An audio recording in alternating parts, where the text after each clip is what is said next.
오늘 본문이 기록되어져 있는 역대기는 2차 포로기한의 지도자로 이스라엘 남유다 백성들을 이끌고 왔던 에스라가 기록한 것으로 추정하고 있습니다. 그래서 그 연도도 제2차 포로기한 직후인 주전 450년경으로 보고 있죠. 그리고 역대기는 1장부터 9장까지 족보에 대하여 기록하고 있습니다. 포로귀환한 남유다 백성들이 바로 하나님의 선택받은 백성임을 그들에게 가르쳐 주고 있는 것이죠. 1장부터 3장까지는 아담으로부터 시작하여 다윗 왕과 왕족을 기록하고, 또 4장부터 9절까지는 이 이스라엘의 12지파에 관하여 기록하고 있습니다. 본문이 있는 4장은 유다지파 자손에 관한 기록이고요, 이 유다지파 자손 중에 오늘 본문의 주인공인 야베스가 등장하고 있습니다. 먼저 이 배경을 조금 살펴보려고 9절을 제가 봉독하겠습니다. 야베스는 그의 형제보다 귀중한 자라. 그의 어머니가 이름하여 이르되 야베스라 하였으니 이는 내가 수고로이 낳았다 함이었더라. 아멘. 성경은 먼저 야베스는 그 형제들보다 귀중한 자라고 설명합니다. 이 세번역에서는요, 야베스는 그의 가족들 중에서 가장 존경을 받았는데 라고 이렇게 기록하고 있죠. 그러나 그 가족들 중에 존경을 받았으나 그의 출생과 그 출생의 배경에는 그렇게 존경받을 만한 일은 아니었던 것 같습니다.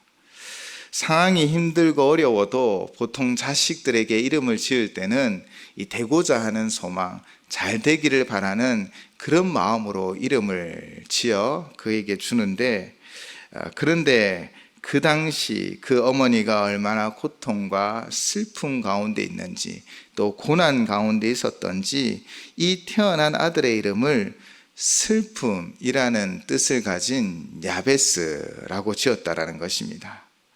즉 이 야베스의 뜻은 슬픔이라는 뜻이에요. 야베스의 시작은 어쩌면 그런 슬픔과 고난의 현장이었다라는 것이죠. 그래서 그의 어머니가 어쩌면 한탄하며 슬퍼하며 이 야베스의 이름을 지었던 것입니다. 요즘 상황으로 이야기하면 아마 기울어진 운동장에서 태어났고, 또 흙수저 중에 흙수저다라고 말할 수 있는 것이죠. 그럼에도 그는 이 모든 상황을 딛고 일어나 당당하게 가장 존경을 받는 인물이라고 성경은 분명하게 기록하고 있습니다. 이 일이 어떻게 되어진 일일까요? 어떻게 슬픔 가운데, 고난 가운데 태어나 그 이름도 슬픔이라 지어진 야베스가 모든 가족들의 존경을 받는 인물이 될 수 있었을까요? 그 이유는 오늘 본문 10절을 통하여 발견할 수 있습니다. 제가 10절을 다시 한번 봉독하겠습니다. 야베스가 이스라엘 하나님께 아뢰어 이르되 주께서 내게 복을 주시려거든 나의 지역을 넓히시고 주의 손으로 나를 도우사 나로 환난을 벗어나 내게 근심이 없게 하옵소서 하였더니 하나님이 그가 구하는 것을 허락하셨더라. 아멘. 야베스는 이스라엘 하나님께 아뢰어라고 기록하고 있습니다. 이 아레다의 원어는 카라입니다. 그 뜻은요, 부르짖다, 그리고 또 선포하다라는 의미가 있습니다. 이 단어는 시편 34편 6편에도 기록되어져 있습니다. 이 공고한 자가 부르짖음에 여호와께서 들으시고 그의 모든 환난에서 구원하셨도다. 아멘. 바로 다윗이 부르짖음에 여호와 하나님이 모든 환난 가운데 자신을 건지셨다라고 고백하고 있는 것입니다. 다윗이 부르짖음에 응답하여 환난과 구원을 베풀어 주신 하나님께서 오늘 야베스가 부르짖을 때에도 그 삶 가운데 역사하시고 함께 하셔서 그를 건져내셨다라는 것이지요. 하나님께서는 시간과 공간을 초월하셔서 역사를 하십니다. 바로 다윗에게 응답하여 주셨던 하나님이 야베스에게도 응답하여 주셨고, 그리고 오늘을 살아가는 우리가 부르짖는 이 기도 가운데 하나님은 반드시 함께 하셔서 우리의 간절한 기도 가운데 응답하여 주실 줄을 믿습니다. 그러므로 오늘 이 첫 예배, 8월 첫 예배 나온 우리 모든 성도님들이 다 복받은 성도임을 믿습니다. 하나님이 오늘도 우리의 간절한 간구 가운데 응답하여 주실 것입니다. 먼저 야베스는요, 하나님의 복을 구합니다. 지금 우리가 읽고 있는 개역 개정판은 조금 이전 개역 한글판보다는 좀 번역이 매끄럽지 않다라는 생각이 듭니다. 도리어 새 번역을 제가 조금 읽어드리겠습니다. 새 번역에서는 나에게 복에 복을 더해 주시고 라고 번역하고 있습니다. 야베스는 자신의 상황과 환경을 역전시킬 수 있는 방법은 오직 하나님이 우리의 삶을 다스리시고 인도하시며 여호와 하나님의 복이 결국 나의 이 상황을 역전시킨다라고 믿으며 간구하고 있는 것이지요. 그런데 우리가 하나님의 복을 구할 때 실수하는 부분이 있습니다. 무엇일까요? 이게 하나님께서 우리가 이제 기도할 때 하나님께서 복을 주셔서 부자가 되고 형통하고 내 모든 문제가 다 해결되기만을 바란다라는 것입니다. 하나님의 복은 이런 것이 아닙니다. 이 복은 사실 하나님 그 자체이십니다. 하나님이 우리와 함께하는 것이 복이요, 하나님께서 우리의 인생을 온전히 인도하여 주시는 것이 복임을 믿습니다. 바로 그 결과가 아니라 하나님 그 자체가, 하나님 그분이 바로 우리의 복임을 고백하며 늘 하나님 나와 동행하여 주시고 우리 가정과 동행하여 주시며 우리의 일터 가운데도 하나님 함께 하셔서 인도해 주십시오 라고 고백하는 이 8월 한 달이 되시기를 바랍니다. 야베스는 그리고 이렇게 기도하지요. 나의 지역을 넓히시고 라고 고백합니다. 이 기도는 아주 실질적인 기도였습니다. 역대기는 에스라, 2차 포로기환의 지도자였던 에스라가 기록하였죠.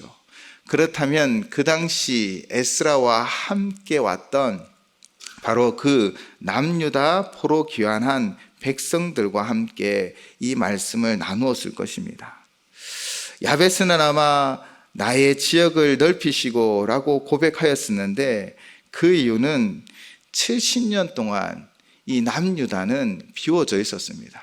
바로 유다인들이 아니라 이방인들이 그 땅을 차지하고 그들이 고향에 돌아왔을 때는 아마 수많은 사람들이 자신의 고향 땅을, 선조들의 땅을 차지하고 있었다는 것이지요.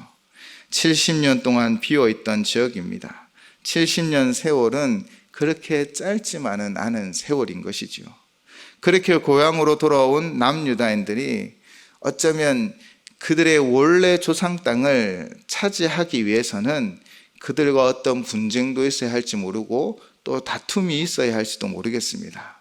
그러므로 조상들의 그 땅을 다시 되찾는 일은 결코 쉬운 일이 아니었을 것입니다. 그러나 약속대로 남유다 백성들을 돌아오게 하신 하나님께서 친히 그 지역을 넓혀 주실 것을 믿고 야베스는 하나님 앞에 이 지역을 넓게 해달라라고 기도하고 있는 것입니다. 이는 마치 땅 따먹기와 같은 것 같습니다. 이미 이방인들이 차지하고 있는 땅이지만 바로 하나님께서 그 땅을 회복시켜 주시고 하나님께서 우리의 삶 가운데 우리의 지역을 넓혀 달라라는 직접적인 기도요 고백인 것이지요. 이는 우리의 삶과도 직결된다고 생각되어집니다. 걱정과 근심이 가득한 영역 속에서 하나님이 이 걱정과 근심을 물리치시고 평강으로 채워주시옵소서. 또 세상은 공중권세 잡은 자들의 지역이지만 우리가 기도하면 우리는 이 세상을 정복할 수 있을 줄 믿습니다. 절망의 자리, 낙심의 자리가 아니라 절망도 낙심도 하나님 정복하여 주셔서 하나님 평경의 영역으로 나아가기를 우리는 기도해야 할 것입니다. 우리의 일터도 마찬가지입니다. 지금 시절이 어렵지만 단순히 현상 유지가 아니라 하나님께서 함께 하시고 하나님이 인도하신다면 능히 하나님의 다스림 영역 속에서 성장하고 발전할 수 있음을 믿습니다. 지금 나에게 영향을 주고 지금 나를 어렵게 하는 상황을 두려워하지 않으시기를 바랍니다. 바로 하나님이 우리와 함께 하시면 우리의 지역을 넓혀주시는 거예요. 그런 세상의 두려움 또한 낙심의 영역을 물리쳐 주시고 하나님의 다스림 속에서 그 지역을 넓혀갈 수 있음을 믿습니다. 오늘 이 새벽에도 내가 연약하여 두려움 가운데 빠진 영역을 위하여 기도하십시오. 하나님이 다스리시고 그 지역을, 그 영역을 정복하게 하여 주셔서 우리의 지역을 넓혀주실 줄을 믿습니다. 그리고 야베스는 주의 손으로 나를 도우사라고 기도하고 있죠. 하나님의 그 능력의 손으로 자신을 도와달라라고 기도하고 있는 것입니다. 마치 어린 자녀가요, 그 손으로 무언가를 그리고 색칠하려고 하지만 잘 되지 않고 그것 때문에 어려워하면 여러분은 어떻게 하셨습니까? 여러분의 손을 그 자녀의 손 위에 얹고 함께 색칠하지 않으셨습니까? 그렇게 그림을 완성해 가는 것처럼 하나님의 손이 우리와 함께 하셔서 우리의 손 위에 하나님 손을 덮어주셔서 하나님이 원하시는 그림을 만들어 가실 줄을 믿습니다. 우리의 인생, 우리의 능력으로만 완성할 수 없습니다. 하나님의 능력의 손이 우리의 인생에 꼭 필요합니다. 그러므로 오늘 이 새벽에도 하나님의 손으로 우리를 인도하여 주십시오.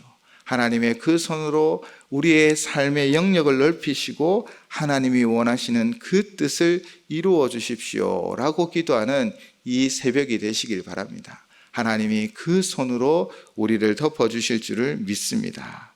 그리고 야베스는 마지막으로 환난을 벗어나 근심이 없게 하옵소서라고 기도하지요. 우리의 문제는요, 문제만을 바라보는 것이 사실 문제입니다.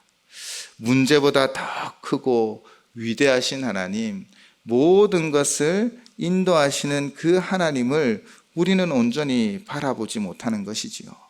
그러므로 우리가 환난을 만나고 문제를 만나면요, 우리는 하나님을 더 깊이 묵상하셔야 합니다. 당장 내 앞에 있는 환난이 닥치고 고난이 있을지라도 우리가 하나님을 깊이 묵상하고 그분을 바라며 그분과 함께 동행하기 시작한다면 우리는 이 환난으로부터 벗어나게 되어짐을 믿습니다. 이 벗어남의 단어가 사용되어진 많은 관련 구절을 찾아보면요, 이 손에서 벗어나다라는 의미가 많이 기록되어 있었습니다. 즉 하나님을 묵상하면요, 하나님께서는 그 환난에서, 그 환난의 영역과 그 환난의 손길에서 우리를 건져주시는 거예요. 그리고 건져주셔서 우리 안에 평안을 주신다라는 것입니다. 야베스가 기도할 때 이 환난을 벗어나 근심이 없게 하소서라고 기도할 때 이 환난이 없어지지는 않았습니다. 환난은 그대로 있었습니다. 그러나 그 손에서 하나님 저를 건져 주십시오 라고 요구하는 것은 결국 환난은 그대로 있지만 내 마음 가운데 하나님 진정한 평안을 주십시오 라는 고백인 것이지요. 주님께서 함께 하시면 능히 이길 수 있어. 주님께서 나의 길을 인도하시니 내가 무엇이 두려울까? 라는 고백이 그 속에서 흘러나온다라는 것입니다. 우리 안에 진정한 평안을 누리게 된다라는 것이지요. 여러분, 걸어온 인생길을 뒤돌아보면 정말 큰 문제였고 큰 어려움이었지만 하나님의 시간이 흐르고 난 뒤에 뒤돌아보면 생각보다는 큰 일이 아니었다라는 것을 발견하게 되어집니다. 그러므로 우리 인생에 오늘 문제가 있고 환난이 있을 때는요, 먼저 하나님을 찾으시고 하나님으로 충만하시기 바랍니다. 그렇게 마음의 평안을 구하시고요, 하나님의 때를 기다리시는 거예요. 하나님이 역사하시고 은혜를 베푸시며 하나님이 도와주실 그 때를 바라며 나아갈 때 우리는 이 모든 환난에서 벗어나 근심이 아니라 하나님 평강을 누릴 줄을 믿습니다. 결론입니다. 이 모든 기도에 하나님 어떻게 하셨습니까? 다 허락하여 주셨습니다. 진정한 복은 여호와 하나님이십니다. 하나님을 의지하고 하나님을 신뢰하는 자에게 하나님은 응답해 주시는 거예요. 자녀가 떡을 달라는데 돌을 줄 자가 없고 자녀가 생선을 달라는데 뱀을 줄 자가 없다라고 분명히 말씀하셨습니다. 오늘 8월을 시작하며 우리가 하나님밖에 없습니다. 하나님만이 나의 도움이십니다. 하나님 저의 삶을 인도하시고 우리의 가정을 인도하시고 우리의 자녀들을 인도하여 주시고 우리 일터를 하나님 다스려 주십시오 라고 고백하며 나아가는 우리의 기도 가운데 하나님은 응답하셔서 하나님의 뜻을 이루어 주실 것이요 그 평강의 영역으로 우리를 인도하여 주실 줄을 믿습니다. 오늘 이 새벽 우리가 기도하는 모든 제목 가운데 응답하여 주심을 믿고 먼저 감사로 하나님 앞에 예배하는 우리 모든 성도님 되시기를 주의 이름으로 축원을 드립니다. 함께 기도하시겠습니다.